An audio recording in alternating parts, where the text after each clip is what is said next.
What is up, guys? It's the Sound Alchemist, part of One Mind Syndicate, and today I'm back to talk about Warhammer 40k.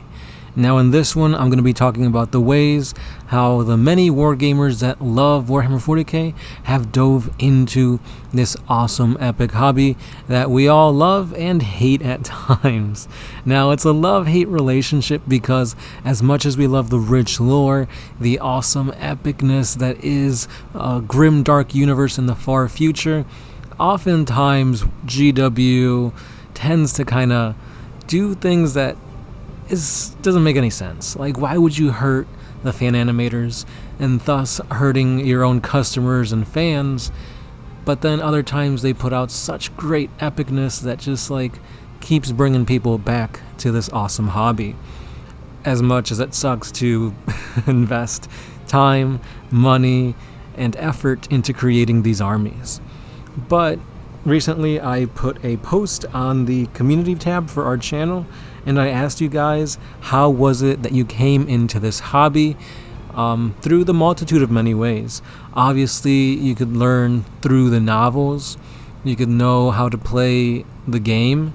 You could be introduced by a friend, introduced by YouTube. There's just a plethora of ways to dive into the hobby. Now, I was surprised that a lot of people don't even play the tabletop. They literally just read the books or have audiobooks, and that is how they came to know Warhammer 40k.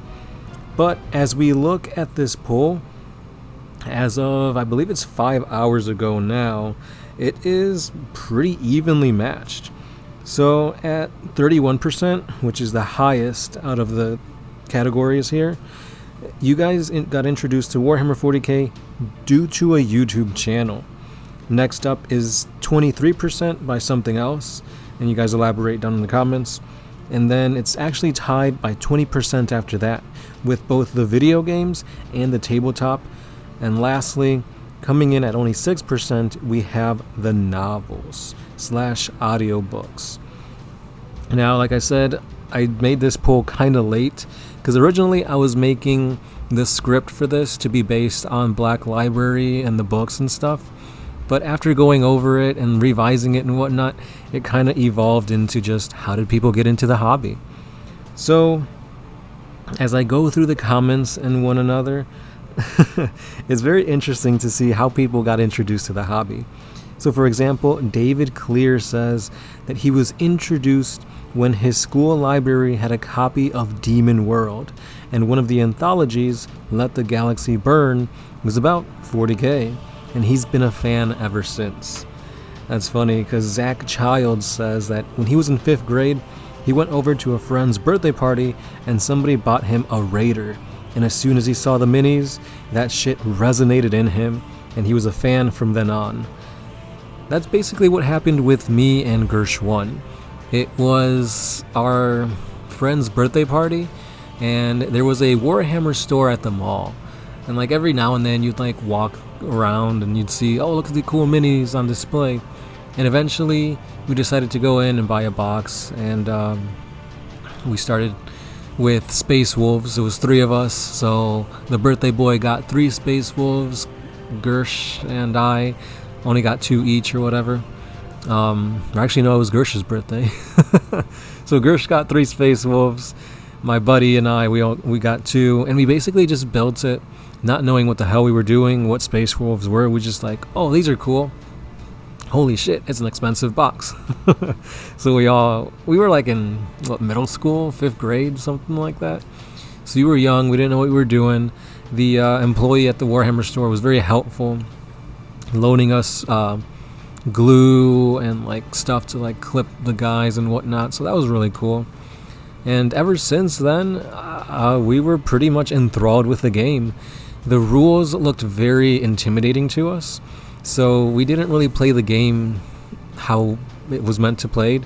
We played a altered version of checkers, where we basically got a big board, made a bunch of XYZ axes, blacked out some squares, put some rocks on there for terrain, and we basically played kind of like you would with checkers, and then if you got shot in the jetpack, that would do more damage.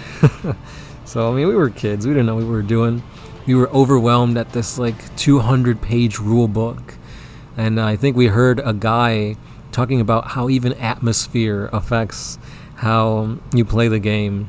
I don't know what the hell he was talking about looking back at it now, but it's just funny how you get introduced to this awesome hobby and it just sucks you in and doesn't let go. Continuing on by talking about the comments in this, it's interesting because a lot of people got introduced through friends, family, but a lot of people also got introduced by like Lord of the Rings. Lord of the Rings also has a miniature line that Games Workshop releases, and surprisingly enough, my high school teacher played and painted Lord of the Rings miniatures, and that was just interesting to see because I'm like, whoa, I play Warhammer 40k, which is a GW thing, and he paints and plays. I don't think he played. I think he just kind of collected and painted Lord of the Rings stuff, so he knew about Warhammer and whatnot. So that was interesting. But anyway, continuing on with the comments, you guys go to say, Ruaz Hiziam01 says, I'm about 130 books into the Warhammer 40k series, if you include the Horus Heresy. Never touched any of the video games or the tabletop as well. So like I was talking about earlier, you guys really dive in and have your own niche when it comes to 40k. Because like I said, there's books, there's video games, both on console, PC, and even phone games. There's a ton on the phone. Dawn of War was a big one. I believe like Total War Warhammer 3 is out now, and that's looking pretty awesome, although it's different than 40k, but close enough. And then like the tabletop, even that has its own like different styles. Whether you're playing 40k, the Blackstone Fortress, who was it, Deathwing, that pitted like the Gene Stealer cults against the Dark Angels. Yeah, there's a lot that you could be playing. Kill Team. And a lot of people, they don't even play the game. They just collect, build minis and paint, convert. So there's a lot to this hobby that you people really dive into and kind of like, I wouldn't say forget or ignore, but it's like, why even bother with the other things when this is what I love, this is what I want to do? Like like Ruaz, who says he's 130 books into it. I don't even know there was 130 books on 40k. I mean, I know there's a shit ton when it comes to the Horus Heresy. But speaking of books, one of the best novels that I would recommend to you guys is that of the Eisenhorn series. It's a novel by Dan Abnett, and pretty much everyone that I've talked to or has read this book has given it really high remarks. Now, of course, when you think about 40k, you think of war, large-scale battles, battleships fighting against other battleships, massive armies going up against each other. But in these Eisenhorn series, it's basically a series of like crime novels, and it kind of really brings everything down to a more personal level. I believe it's a trilogy, if I'm not wrong, and there's just a lot going with it because there's demons, there's blanks, there's psychers, and it's just a whole lot of fun because when you think 40k, yeah, you have your named characters, your Primarchs and whatnot, but when it comes to being like a personal group or a small group of characters that you follow for a long time, you kind of grow attached to them. And Eisenhorn, you can actually play him on the 40k game, like on the battlefield and whatnot. There's rules for him, so it'd be pretty interesting to see if maybe that shapes how you build your army, how you play certain games, make more narrative games instead of being like competitive and whatnot. So when it comes to the 40k universe, there is a ton to look into. Now, based on all of these things, I will give you my recommendation as to how to jump in it. If you're into the video games, definitely, if you're into real-time strategy, Dawn of War is a big one. It's pretty dated now, but that just means that they're going to be dirt cheap to play. So Dawn of War is one that I would recommend. We had tons of fun playing it. You basically build your army, try to take over the world and whatnot. Even the story is pretty cool. Space Marine 2 is coming out, so if you guys haven't played the original Space Marine, it's basically how do I put it? It's similar-ish to like God of War, kind of, but not really. Because it's not just like a first-person shooter. You can also get in there with like your chainsword, thunderhammer, and whatnot, and just go up against a whole bunch of orcs and whatnot. So those two I would definitely recommend. If you're into the hobby side, obviously you have a ton of kits and options to explore. I would recommend getting a starter kit. For example, the Indomitus box set. Split it with your friend. That way you have a Space Marine half and a Necron half, and you guys have rules to play that. Obviously, you can't play it right out of the box because you do need to like assemble your models and whatnot. But once that's done, you guys can get accustomed and used to the rules and the models and how they move on this 3D space. Like I said, if you're into the novels, definitely the Eisenhorn series is a good place to start. But if you just want to get lore or information on the grand scale of 40k, the history, the races and whatnot, I've always recommended getting the Codex. If you want to know about the Tau specifically, get the Tau Codex. If you want to know about the Necron specifically, get the Necron Codex. If you want to know a little bit about everything, get the rule book. There's a vast amount of history, a vast amount of lore. It'll bring you up to speed as to what's happened from the inception of Terra, kind of a little bit, all the way through the Horus Heresy, all the way to the 41st millennium and what's going on right now. So definitely do that. If you're not willing to spend $50 per codex or rulebook, you can always go back to previous editions, go to like a thrift shop, a bookstore. Pretty sure you could find old editions of codices, and some of the rules and like lore in there is outdated, but for the most part, some of it still holds true. If you're into like just watching YouTube videos about lore, about battle reports and whatnot, there's a slew of 40k channels out there. Obviously, you got the OGs, mini wargaming.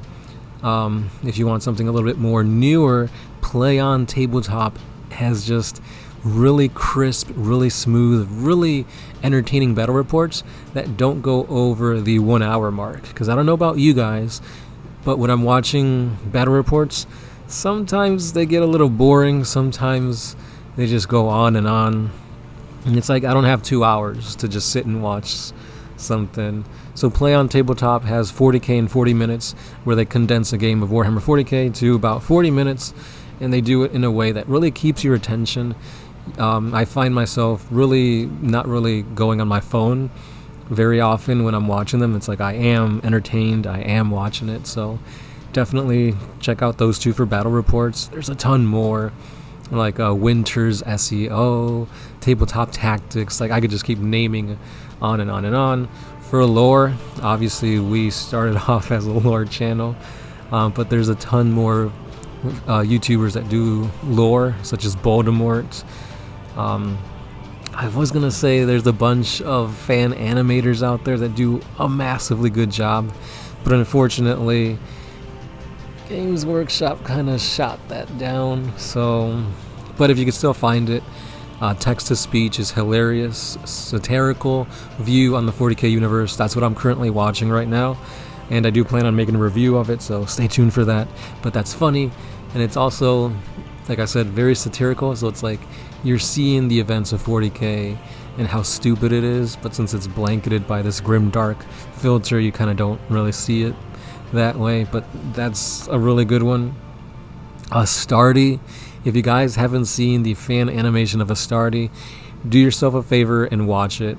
It is honestly the best piece of animation, in my opinion, that has come out on the 40k IP.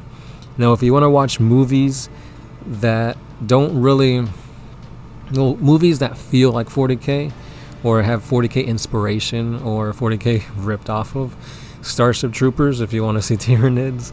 Dune is basically 40k. Judge Dredd, you get to see the Adeptus, are they called Adeptus Arbiters? The Arbitus, the police force. Judge Dredd is good for that. Event Horizon is basically what happens when you go through the warp and you don't have the Geller field. So there's a bunch of movies out there that you guys can see that are 40K-esque. So there's just a ton of stuff out there to bring you into the hobby, bring friends into the hobby, and just give you more of what you want, honestly. If you like reading comics, or not comics, but like magazines and that kind of stuff, White Dwarf is basically a 40K magazine. They give you tips on how to paint, tips on army building. You get to see people who created their own armies and how they drew inspiration for it. So there is a ton of stuff out there.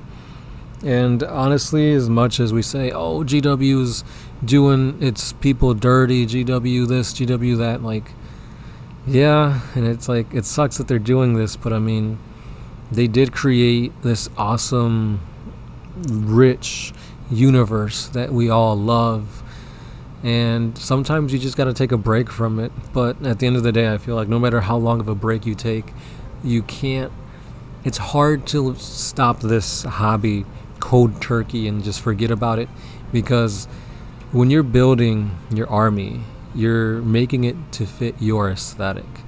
You yourself are clipping the pieces, gluing them, basing it, painting it, putting your own spin on things, converting certain things, and you get attached, because it's not just something you buy pre-made. You yourself are making it. And so I feel like that's kind of one of the avenues when you play the tabletop, how they grab you and kind of hold on to it, because there's no other army exactly like yours. If you're the one painting it, if you're the one building it, like, it is essentially a piece of you represented through the universe of 40K. Even if you have it commissioned, you're getting it done the way you want it at a professional level. So it's, you're drawn to it. Like, it's like, I remember when I thought we were done playing Warhammer 40K, I sold my Tau army, and even to this day I regret it, because it was converted. It was my first army. I painted everything. I built everything. Even my mom helped me paint. And I remember waiting for my Tau Fire Warriors that she painted to be done so I could just look at them and be like, wow, like, we did this together. So, you know, these memories, they don't fade, and they just, it's nice. It really is. So let me know how you guys got into this hobby. Let me know if you did stop, you know, playing the game, reading the books. Obviously, you're still drawn to it because you saw this video. So tell me the best thing that you like about the hobby of Warhammer 40K. And can't wait to read those comments. As always, guys, thank you for watching. Thank you for listening. If you do like what we do and want to support us, hit that subscribe button, hit the notification bell, because we put out videos each and every day, or at least we try to. Comment down below, hit that like button, and if you do want to support us directly, we do have a Patreon page. It's down in the description below, and if you guys pledge a simple $1 a month, it really helps us a lot. We really appreciate it, but if not, you know, it's understandable. It's tough times out there. So, with that being said, thank you. This has been the Sound Alchemist, part of One Mind Syndicate, and I'll be catching you guys in the next video. Peace.